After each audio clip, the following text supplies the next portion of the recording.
Bom, a ideia aqui é fazer um sumário da aula do dia 14 de julho, na qual nós estudamos a determinação da estrutura de bandas através do método Tight-Bind. Preliminarmente, nós estudamos um caso molecular e foi apresentado o método LCO, que é a combinação linear de orbitais atômicos. Então, vamos começar apresentando ele novamente. As ideias principais que são detalhadas na aula são as seguintes: a escrita do Hamiltoniano, como termos de energia cinética nuclear, eletrônico e interações colombiana elétron-elétron, elétron-núcleo, núcleo-núcleo, aproximação de Bohr-Oppenheimer, separando o movimento eletrônico e nuclear, levando então ao Hamiltoniano eletrônico, que deve ser resolvido, e a ideia de escrever a função de onda como uma combinação linear de orbitais atômicos. Para a molécula H2+, então dois átomos de hidrogênio e um elétron apenas. Aí nós escrevemos Psi como um C1Φ1, C2Φ2. Quem é Φ1? É um orbital atômico, o orbital 1s do átomo de hidrogênio 1. Quem é Φ2? É um orbital atômico, o orbital 1s do átomo 2. Então essa é a ideia do método. De modo mais formal, o Psi é escrito como um somatório de Cn e N. Aí a energia é escrita como Psi-H-Psi sobre Psi-Psi. Essa energia pode ser escrita agora em termos dos coeficientes de expansão Cn. Basta introduzi-los na expressão. Então nós temos essa expressão para energia, na qual aparecem elementos de matriz que nós chamamos Hn, N', e integrais do tipo N, N', que nós estamos chamando de matriz de overlap, Sn, N'. Então a expressão para energia em termos dos coeficientes de expansão fica escrita como nessa equação aqui. A ideia do método é justamente procurar pelos coeficientes que levam ao mínimo de energia. Então isso é feito resolvendo essa equação, dE dC n asterisco é igual a zero.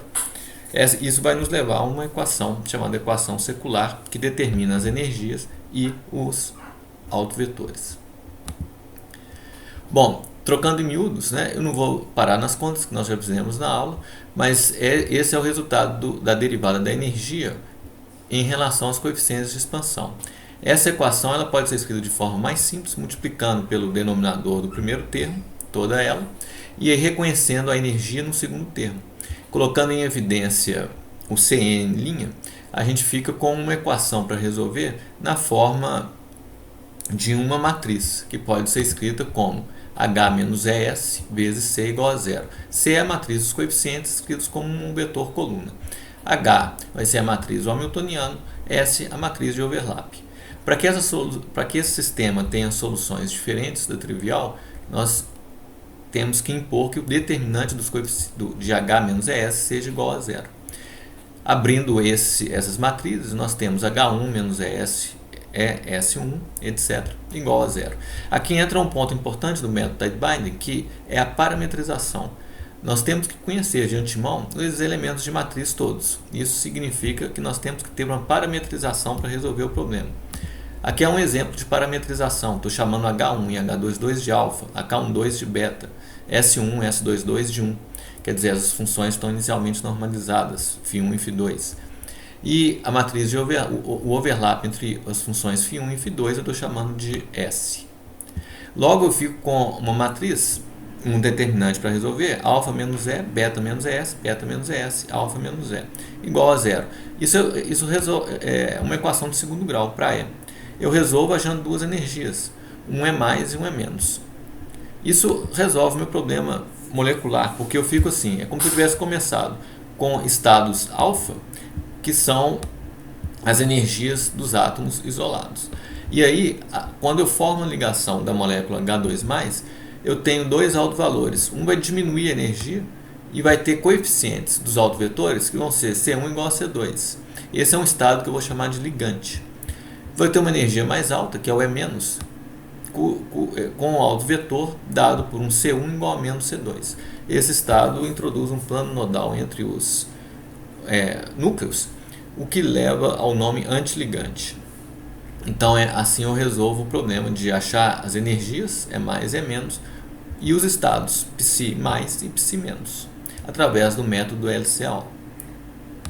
Como que eu levo isso para o cristal? Bom, eu tenho que introduzir duas características, a periodicidade e o teorema de Bloch. Então o que nós vimos foi que isso pode ser feito usando a mesma ideia, mas aí eu vou introduzir como funções de base as chamadas funções de Bloch. Como é que eu faço isso? J vai ser um índice de um orbital que está na minha célula primitiva. R é um vetor de translação da minha rede. E a função de Bloch vai ser 1 sobre o raiz do número de células de células primitivas, que é a normalização, somar sobre todos os vetores R, um fator exponencial que vai ser importante para fazer o teorema de Bloch ficar satisfeito, que é E elevado a IK escalar R maiúsculo, e o orbital centrado em R maiúsculo. E aí eu vou percorrer todo o cristal para esse orbital. Por isso, associado a esse orbital, eu tenho uma função de Bloch. Então, associado a esse J, eu tenho o φJ minúsculo, eu tenho o φJ maiúsculo. Por que eu coloco a exponencial? Porque se eu pegar essa função de Bloch e avaliá-la em R mais A, o resultado de cima, em uma linha, a gente mostrou que isso é E elevado a IKA vezes a própria função. E esse é o teorema de Bloch. Então, a exponencial é essencial para fazer o teorema de Bloch ficar satisfeito. E aí, a minha função vai ser expandida em uma combinação linear de funções de Bloch. Assim como no LCA eu tinha uma combinação linear de orbitais atômicos.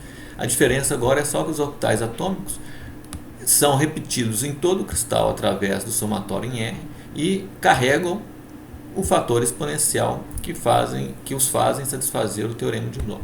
Então, essa é a expressão para o psi que nós vamos usar para expressar a energia em termos de coeficientes de expansão. Então a ideia é a mesma de antes. Escreva a energia, coloco em função dos coeficientes dos elementos de matriz, faço a derivada da energia em relação a coeficientes de expansão, e aí isso me leva a uma equação para ser resolvida e que me dá como resultado os coeficientes de expansão C e J. Tá faltando ali. Isso vai ser resolvido através de impor que o determinante de H menos ES seja igual a zero. Resolvendo isso, eu tenho as energias EI. EI vão sair como função de K, porque o H é função de K. E EI de K é justamente a estrutura de bandas do material. Se eu voltar na equação, eu tenho os autovetores também, que são meus estados psi de K. Em resumo, o esquema geral é, dada a geometria, eu tenho R e os vetores de base, eu acho a rede recíproca, então acho com isso a primeira zona através do método de Wigner-Seitz, escolho Ks na primeira zona, para cada K eu resolvo a equação e então para cada K eu tenho um EI. E isso vai me dar a estrutura de bandas do material. A família de funções contínuas EI de K constitui a estrutura de bandas do material.